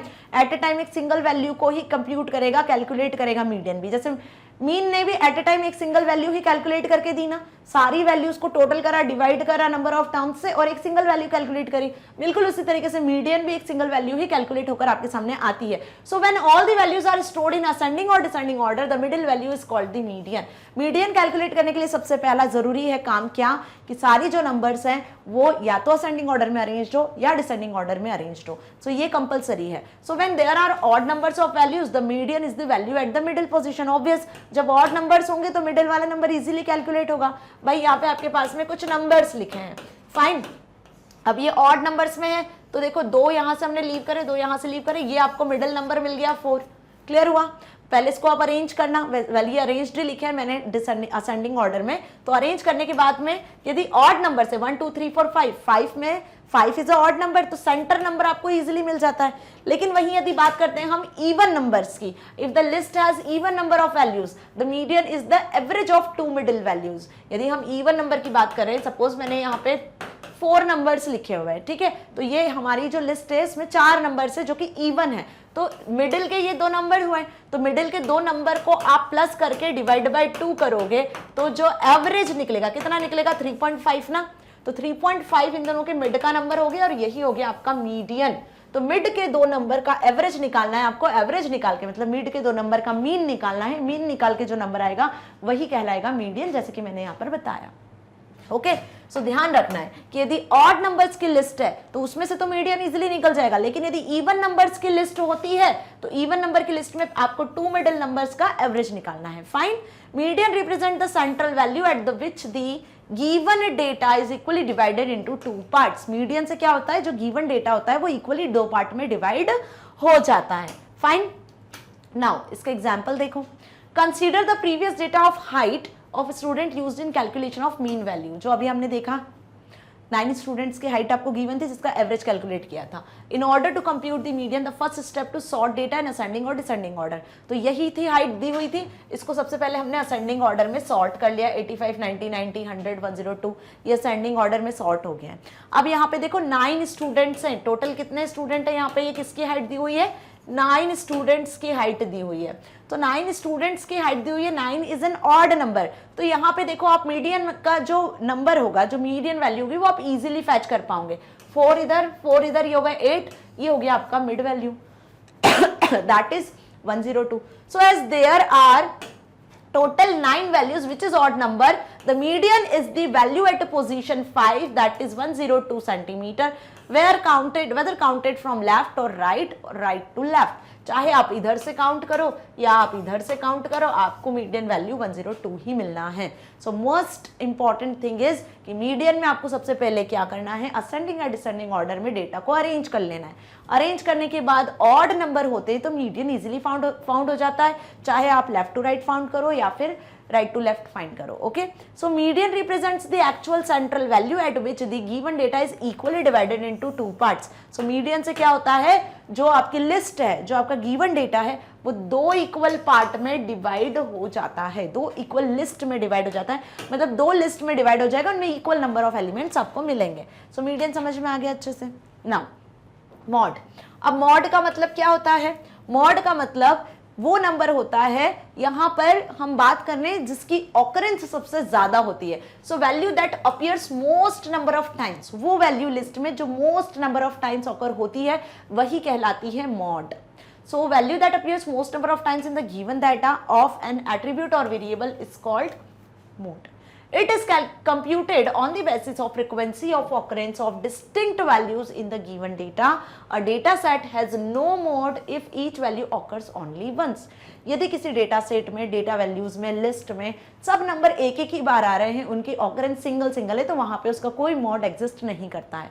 ठीक है, so there may be multiple modes in the data if they are more than 1 values have some highest frequencies. So यहाँ पे mod की value एक से ज्यादा हो सकती है। हो सकता है कि आपको 5 सब्जेक्ट के मार्क्स में 2 में 80 और 2 में 90 मार्क्स आए और एक में आपको 70 मार्क्स आए, तो यहाँ पे 2 मोड एग्जिस्ट करते हैं, 80 और 90। क्यों? क्योंकि यहाँ पे 80 और 90 क्या है, 2-2 बार आ रहे हैं, 2-2 बार इनकी ऑकरेंस आपको शो हो रही है, तो यहाँ पे 80, 90 एक से ज्यादा हम बोल सकते हैं कि मॉड एग्जिस्ट कर सकते हैं। So mode can be found for numeric as well as non numeric data. अब मॉड जो है वो दोनों डेटा पर फाउंड हो सकता है, numeric as well as non numeric. Okay, क्योंकि फ्रीक्वेंसी तो आप काउंट कर सकते हो ना, एक से ज्यादा बार रिपीटेशन की। Now consider the previous data of height students used in calculation of median and mod value. अब मीडियन और मीन के लिए हमने जो 9 स्टूडेंट्स की हाइट ली उसी को वापस कंसीडर करते हैं। क्या देखते हैं हम, we have sorted the height in ascending order, या असेंडिंग ऑर्डर में आपका डेटा सॉर्टेड है, फाइन। ओके, 9 स्टूडेंट्स की हाइट है। अब यहाँ पे कौन सा हाइट है, कौन सा ऐसा नंबर है जो रिपीट हो रहा है और कितनी बार रिपीट हो रहा है, सबसे पहले हमें क्या करना है, उनकी फ्रीक्वेंसी को देखना है। सो 85 बिल्कुल रिपीट नहीं हो रहा है, 90 यहाँ पर 2 बार रिपीट हो रहा है, 100 रिपीट नहीं हो रहा है, 102 रिपीट नहीं हो रहा है, 110 3 टाइम्स रिपीट हो रहा है, मतलब 3 स्टूडेंट्स ऐसे हैं जिनकी हाइट 110 है, 2 स्टूडेंट्स ऐसे हैं जिनकी हाइट 90 है। तो सबसे ज्यादा बार कौन सा नंबर रिपीट हो रहा है, 110। तो यहाँ पे मॉड क्या हो गया, यहाँ पे मॉड हो जाएगा आपका 110, मतलब कि 110, यही हो जाने वाला है आपका mode value. Okay, why in this list of height of students mode is 110 as its frequency of occurrence in the list is 3। और क्या फ्रीक्वेंसी है इसकी, 3, कि लिस्ट में ये 3 टाइम्स ऑकर हो रहा है, सबसे ज्यादा टाइम मिल रहा है हमको ये नंबर। ठीक है, so which is larger than the frequency of rest of the values. So क्या हो गया मॉड यहाँ पर 3। होप आपको अच्छे से समझ में आ गया। मीन, मॉड, मीडियन तीनों में कोई डिफरेंस, जो डिफरेंस है वो आपको क्लियर हुआ। ठीक है, और क्या डिफरेंस है वो भी समझ में आ गया, fine. Next, the measure of variability. अब मेजर ऑफ सेंट्रल टेंडेंसी समझ में आया ना। सेंट्रल टेंडेंसी में हमने मीन, मॉड, मीडियन पढ़ा, सिंगल वैल्यू पे जो अप्लाई किए जाते हैं जिनसे आपको सिंगल वैल्यू में आउटपुट मिल रहा है। मॉड में हमें मोर देन 1 वैल्यू में आउटपुट मिल सकता है। So the measures of variability, variability का मतलब डिफरेंस, चेंजेस है ना, रिफर टू द स्प्रेड और variation of the values around the mean. जब मीन से कोई वैल्यू हम बोल सकते हैं कितना वेरिएशन में, मीन से कोई वैल्यू कितना दूर है, कितना पास है, मतलब कितना डिफरेंस है उसके बीच में, यदि वो निकालना है तो हम मेजर्स ऑफ वेरिएबिलिटी का यूज करते हैं. So they are also called measures of dispersion that indicate the degree of diversity in the data set. अब इसे हम क्या कहते हैं, मेजर्स ऑफ डिस्पर्शन भी बोलते हैं. सपोज अभी हमने एवरेज निकाला, मीन वैल्यू निकाली थी क्या 110, ये आपका मीन वैल्यू निकली. तो जो भी हाइट थी 80, 90, 110, 100 है ना, यही देखा था हमने. तो ये मीन से कितना डेविएट हो रही है, ये आपकी मीन वैल्यू हो गई ना. तो हर एक हाइट, ये स्टूडेंट 1 की हाइट, स्टूडेंट 2 की हाइट, 3 की हाइट, 4 की हाइट, ये इस मीन वैल्यू से कितना डिस्पर्स्ड है, कितना दूर है, कितना नियर अबाउट है, कितना डिफरेंस है, वही बेसिकली आपका मेजर्स ऑफ वेरिएबिलिटी कहलाता है. They also indicate difference with in the group. Two different data sets can have the same mean, median or mode, but completely different level of dispersion. Okay, दो list है आपके पास में, दो data set है, उनका mean median mode same हो सकता है, बट जो उनका मीन मीडियन मॉड से डिस्पर्शन लेवल है वो डिफरेंट हो सकता है. जैसे यहाँ पे डिस्पर्शन लेवल डिफरेंट आ रहा है ना. Fine. So common measures of dispersion और variability are range and standard deviation. जो कॉमन होते हैं वो होते हैं आपके रेंज और स्टैंडर्ड डेविएशन. इसके अलावा भी बहुत सारे टाइप्स होते हैं. जब आप हायर मैथ्स लोगे तो आपको ये सारी चीजें समझ में आएगी. फिलहाल तो हमें इतना ही पढ़ना है. फाइन. रेंज क्या हुआ, रेंज जैसा कि मैंने बताया डिफरेंस होता है. हाईएस्ट वैल्यू में से जब लोएस्ट वैल्यू को माइनस करते हो तो रेंज कैलकुलेट होता है. Fine. So it is the difference between the maximum and the minimum value, highest minus lowest of the data, the largest value minus the smallest value. So range can be calculated only for numerical data. Numerical data के लिए ही आप range को calculate कर सकते हो. It is a measure of dispersion and tells about coverage, spread of data values. For example, difference in salary of employees, marks of students, price of toys, etc. कि highest salary किस employ की है, lowest salary किस employ की है, क्या difference इनके बीच में वो निकालना है आपको. या फिर यहाँ पर स्टूडेंट के मार्क्स, कि किस स्टूडेंट की क्लास में हाईएस्ट मार्क्स आए, किसके लोएस्ट मार्क्स आए, दोनों में क्या डिफरेंस है, कितने मार्क्स का डिफरेंस है. Okay. So as range is calculated based on two extreme values, any outlier in the data badly influence the result. Hope आपको रेंज अच्छे से समझ में आया. नाउ सो अब यदि इसकी डेफिनेशन हम देखें तो मैथमेटिकल डेफिनेशन किस हिसाब से आपको लिख कर आना है. Let m be the largest or maximum value and s be the smallest or minimum value in the data, then range is difference between two extreme values. R is equals to m minus s. R मतलब range, m मतलब maximum value and s मतलब smallest value. So range is equals to maximum minus minimum. Example ले ले, वही same example जो mean mod median में देखा. 9 students की हाइट्स आपको यहाँ गिवन है, अरेंज्ड वे में यहाँ शो रही है. ठीक है, असेंडिंग ऑर्डर में. तो सबसे मिनिमम जो वैल्यू है वो है 85 which is smallest, and largest value maximum value is 115. दोनों को यहाँ पर माइनस कर दिया तो रेंज क्या निकल आई 30 सेंटीमीटर. सो एग्जाम्पल से भी क्लियर है. फाइन. क्या होता है range, difference between minimum, maximum and minimum value. Okay, now standard deviation, which is the next measures of variability. Standard deviation जैसे मैंने बताया, it refers to the differences within the group or set of data of a variable. Differences जो होते हैं, set of जो differences होते हैं, उनको standard deviation से show किया जाता है कि मीन से हर एक वैल्यू कितनी ज्यादा डेविएटेड है, कितनी कम डेविएटेड है, जो बीच का डिफरेंस है मीन का हर एक वैल्यूज के साथ में, वो डिफरेंस एक्चुअली स्टैंडर्ड डेविएशन कहलाता है. Like range, it also measures the spread of data. However unlike range which only uses two extreme values in the data, calculation of standard deviation consider all the given data. अब देखो यहाँ पर range में हमने क्या देखा था, 9 students की हाइट थी, उसमें स्मॉलेस्ट और लोएस्ट वैल्यू को देखा था. लेकिन यहाँ पर स्टैंडर्ड डेविएशन में आप जितने 9 स्टूडेंट्स की हाइट है ना, सबका डिफरेंस निकालोगे एक मीन वैल्यू से. सो यहाँ पे हम सभी डेटा को देखते हैं. ठीक है, ऑल डेटा को मेजर करते हैं स्टैंडर्ड डेविएशन में, बट रेंज में आप ओनली 2 वैल्यूज को लेते हो. It is calculated as the positive square root of the average of square difference of each value from the mean value of data. ध्यान से समझो क्या लिखा है.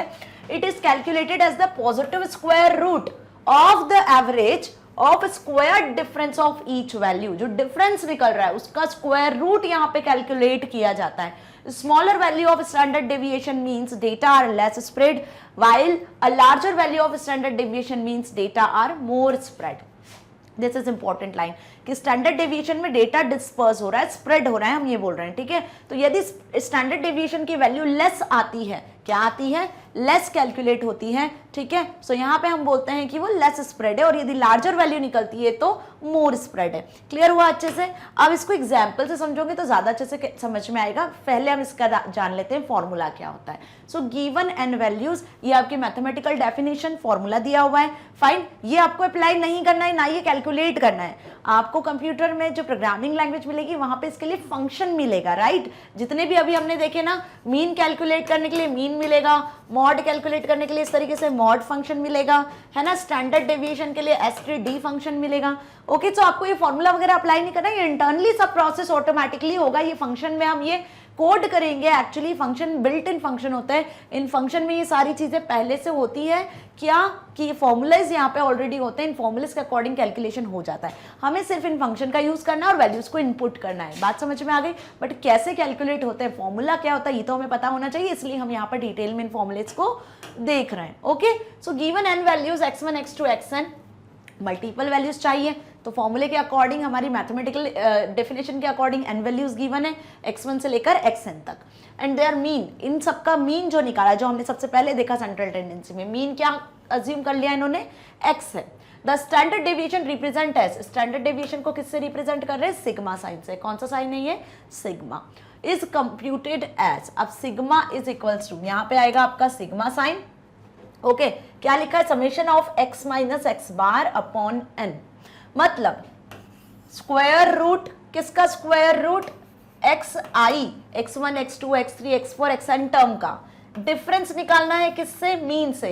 ये टर्म है, ये मीन है, टर्म में से मीन को माइनस करना है, इसका स्क्वायर कैलकुलेट करना है, स्क्वायर रूट निकालना है, डिवाइड कर देना है टोटल नंबर ऑफ टर्म्स से, और इन सभी टर्म्स का टोटल भी कैलकुलेट होना चाहिए। तो डिफरेंस का टोटल, उसके टोटल का स्क्वायर रूट, यही बेसिकली आपका स्टैंडर्ड डेविएशन कहलाता है।